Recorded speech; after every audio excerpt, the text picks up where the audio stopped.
பசங்களாம் ரிசீவ் பண்ண வேலையால ரொம்ப பயந்து, என்னடா லூசு மாதிரி பண்ணி வச்சிருக்க, கோவம் வந்தா இப்படிதான் கல்ல விட்டு அடிப்பியான்னு கேட்டா, நான் யாருன்னு அவனுக்கு காட்டுறேன், அவனை தூக்கி ஜெயில போடுறான்னு சொல்லி மறுபடியும் கல்லெடுத்து அடிக்க போனதும், முதல்ல அவனை வண்டியில ஏத்துங்கடான்னு இடத்த காலி பண்றாங்க.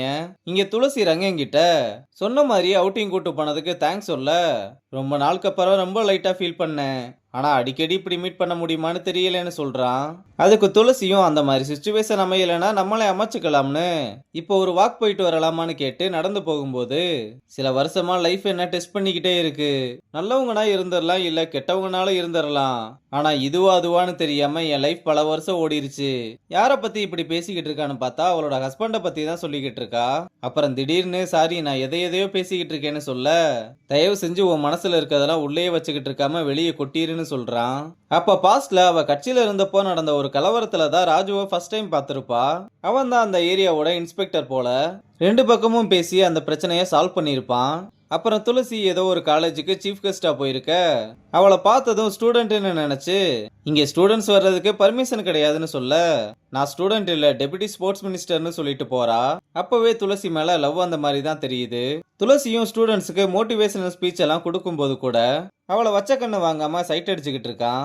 அப்புறம் நான் தெரியாம பேசிட்டேன்னு சாரி கேட்டு உங்க ஸ்பீச் எல்லாம் ரொம்பவே நல்லா இருந்ததுன்னு சொல்ல அவளும் நன்றி சொல்லிட்டு கிளம்புறா.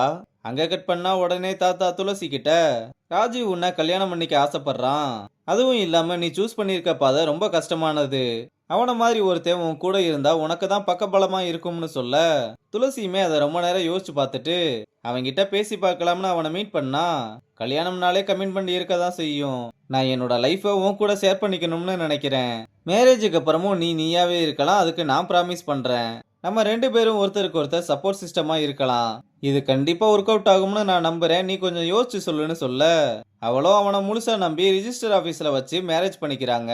அப்புறம் கொஞ்ச நாள் கழிச்சு ரெண்டு பேரும் கார்ல போய்கிட்டு இருக்கும்போது சீனியர் ஆபீசர் கால் பண்ணி துளசி மேம் ரூட் கிளியரானு கேட்க, சார் துளசி என் கூட தான் சேஃபா இருக்காங்கன்னு சொன்னதும், ராஜு அவங்க உன்னோட ஒய்ஃபா இருக்கலாம், ஆனா அபிஷியலா பேசும்போது அவங்களுக்கு மரியாதை கொடுங்கன்னு சொல்ல, அவனால அதெல்லாம் அக்செப்ட் பண்ணிக்கவே முடியல.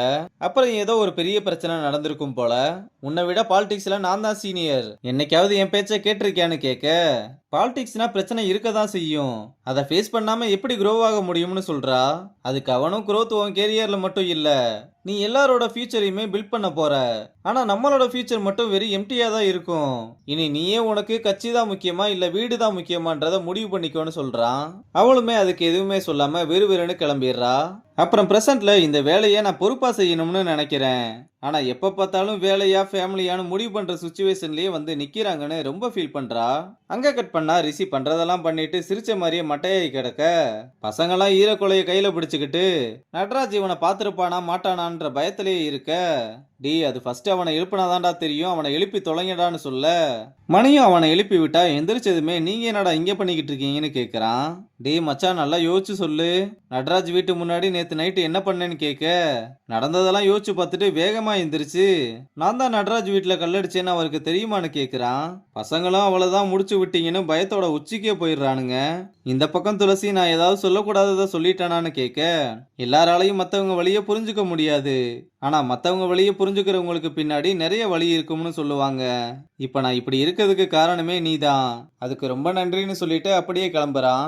அப்புறம் காலையில பசங்க ரொம்ப அமைதியா உட்கார்ந்து இருக்கதை பார்த்து ஏதோ ஒண்ணு தப்பா இருக்குன்னு ஜாக்கியை கூப்பிட்டு என்ன பண்ணீங்கன்னு கேட்க, நேத்து நைட்டு ஒரு சின்ன பிரச்சனைன்னு நடராஜ் வீட்டுல ரிஷி கல்ல எடுத்து அடிக்க அதுல அவரோட மண்டை உடஞ்சிருச்சுன்னு மொத்த விஷயத்தையும் போட்டு உடைச்சிட, ரிஷி இதை பண்ணான்னு நம்ப முடியலையே, நீங்களாம் சேர்ந்து பண்ணிட்டு அவன் மேல பழிய போடுறாங்களான்னு கேட்டா, அம்மா சத்தியமா அவன் தான் மண்டையில நலங்கு வச்சான்னு சொல்ல, நேத்து எனக்கு என்னாச்சுனே தெரியல, ஆனா இப்ப ரொம்ப பயமா இருக்குன்னு சொல்றான்.